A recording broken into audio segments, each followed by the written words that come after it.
اور فرمایا کہ وَلَا تَكُونُوا كَالَّذِينَ نَسُوا اللَّهَ فَأَنسَاهُمْ أَنفُسَهُمْ، اور مت ہو جاؤ کالذین، ان لوگوں کی طرح، ان لوگوں کے مشابہ، نسوا اللہ جو اللہ کو بھول گئے،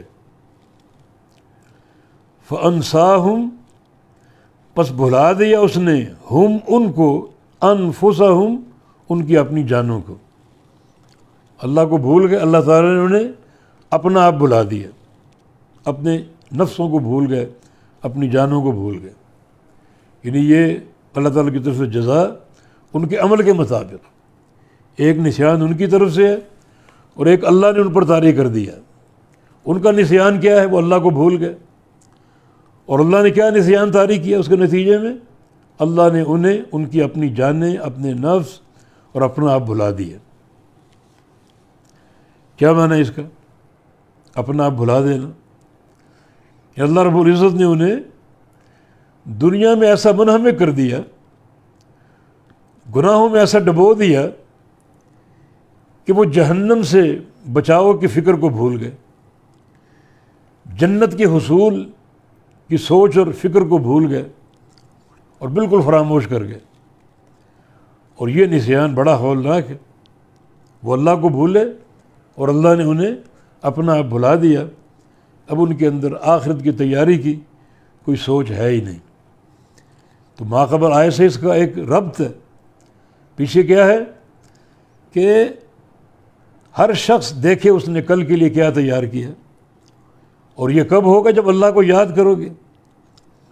اللہ تعالیٰ کو اگر بھول جاؤ گے تو اللہ رب العزت تمہیں اپنا آپ بھلا دے گا اور تم آخرت کی تیاری کے قابل ہی نہ رہو گے، بس دنیا اور معصیتیں اور گناہ ایسے منہمک ہوگے کہ اللہ تعالیٰ کو بھلا بیٹھو گے، نیک راستے کو چھوڑ دو گے، اس کی اطاعت سے نکل جاؤ گے، تو اللہ تعالیٰ اس کی سزا تمہیں یہ دے گا کہ تمہیں اپنا آپ بھلا دے گا، اور تمہارے اندر دنیا کی ایک طلب سوار ہو جائے گی، آخرت کو فراموش کر دو گے، گناہوں میں ڈوب جاؤ گے اور جہنم سے بچاؤ کی فکر چھوڑ دو گے اور جنت کی طلب کی فکر چھوڑ دو گے۔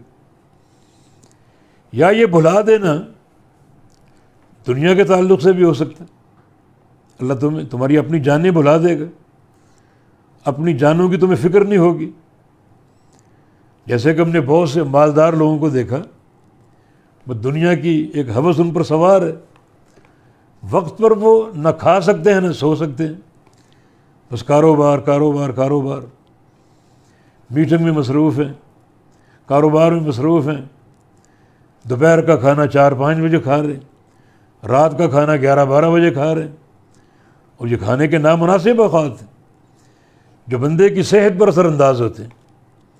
ڈاکٹر کے پاس جانا ہے کسی مرض کے لیے، وہاں پہنچے تو بھیڑ ہے، جناب میں تو کاروبار میں مصروف ہوں، ڈاکٹر کا انتظار کون کرے، چھوڑ کر آ جاتے ہیں اور آہستہ آہستہ صحت کو بگاڑ لیتے ہیں۔ تو اللہ تعالیٰ اس نسیان کی سزا یہ دیتا ہے کہ انہیں دنیا اور آخرت کے اہم امور بھلا دیتا ہے، نہ ان کو صحت کی فکر ہوتی اور نہ ہی انہیں اپنی دنیا کی آسودگی کی فکر ہوتی ہے۔ ہر وقت سفر، ہر وقت بے چینی، ہر وقت ذہن میں ایک ہی سوچ، سودے کا کیا بھاؤ ہے، آج کیا بھاؤ بیٹھے گا، اور کل کیسا ہوگا اور پرسوں کیسا ہوگا، اور گودام کا مال کیسے نکلے گا۔ یعنی سوچ ہی سوچ، فکر ہی فکر، اس میں وہ اپنے آپ کو بھول بیٹھے، نہ اپنی صحت کے امور کا خیال رکھتے ہیں، نہ اپنی راحت کے امور کا خیال رکھتے ہیں، بے وقت سوتے ہیں، بے وقت کھاتے ہیں، اور صحت کے تعلق سے بعض اوقات اگر ڈاکٹر کی ضرورت ہو نہیں جا پاتے کہ کاروباری مصروفیت ہے، رشتے ناتے بھلا دیتے ہیں، کاروبار میں مصروف ہیں۔ تو یہ ایک ایسی راہیں ہیں بندے کی ذلت کی جو مستقبل میں ذلت کا باعث بنتی ہیں، اور اللہ تعالیٰ کی طرف سے سزا ہے یہ۔ تو فرمایا کہ وَلَا تَكُونُوا كَالَّذِينَ نَسُوا اللَّهَ فَأَنسَاهُمْ أَنفُسَهُمْ، اور نہ ہو جاؤ تم ان لوگوں کی طرح جو اللہ کو بھول گئے، تو اللہ تعالیٰ نے بلا دیا ان کو اپنا آپ، ان کا اپنی جانیں، اپنے نفس ان کے۔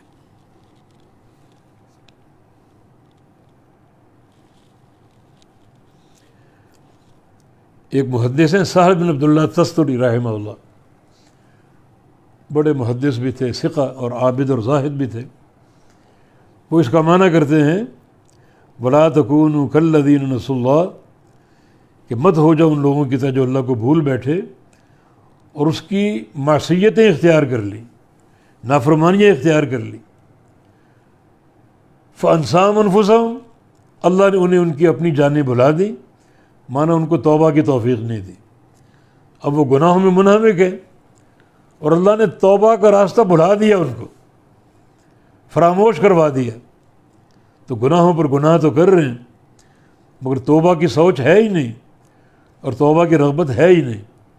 تو اللہ کو بھولے اور جو اس کے نواہی ہیں، منہیات ہیں، جن سے انہوں نے روکا، اس کو اختیار کرتے گئے اور توبہ کو بالکل فراموش کر بیٹھے۔ یہ بڑی بھیانک سزا ہے، اور اللہ تعالیٰ کی رحمت اور اس کی نعمت یہ ہے بندے سے اگر گناہ ہو جائے تو اللہ تعالیٰ کی طرف سے توبہ کی توفیق مل جائے۔ کل بنی آدم خطاء وخیر الخطائین التوابون، ساری اولاد آدم خطا کار ہے اور بہترین خطا کار وہ ہیں، یعنی بہترین خطا کار، بہترین گناہ کار جو گناہ کرتے ہی توبہ کر لیں۔ اور فرمایا کہ اولئک هم الفاسقون، یہی لوگ فاسق ہیں۔ یہ فاسق، فسق، یعنی فاسین قاف اس کا مادہ ہے، اس میں خروج کا معنی نکل جانا۔ فاسقون کا معنی یہ لوگ نکلنے والے ہیں اللہ اور اس کے رسول کی اطاعت سے۔ اطاعت کا ایک دائرہ ہے جس کے اندر محدود رہنا ضروری ہے، اس سے باہر نہ نکلے۔ ادخلوا فی السلم کافہ، اس دائرے میں پورے داخل ہو جاؤ اور باہر نہ نکلو، جو باہر نکلے گا وہ فاسق ہوگا۔ تو فرمایا کہ اولئک هم الفاسقون، یہی لوگ فاسق ہیں اللہ اور اس کے رسول کی اطاعت سے گریز کرنے والے اور اعراض کرنے والے۔ یعنی جو گناہ کا کام کرتا ہے وہ فاسق ہے، اور جو نیکی کا کام کرے مگر وہ نیکی اللہ کے رسول کی سنت کے مطابق نہ ہو، وہ بھی اطاعت سے خارج ہے، وہ بھی فاسق ہے، بے نمازی فاسق ہے۔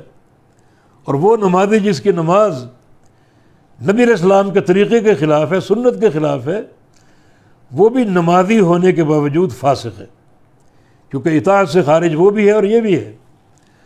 تو فاسقون کا معنی بہت ہی قابل غور، فاسق اور فاجر۔ ان الابرار لفی نعیم و ان الفجار لفی جحیم، اطاعت کے اندر رہنے والے جنت میں رہیں گے اور اطاعت سے نکل جانے والے جہنم میں رہیں گے۔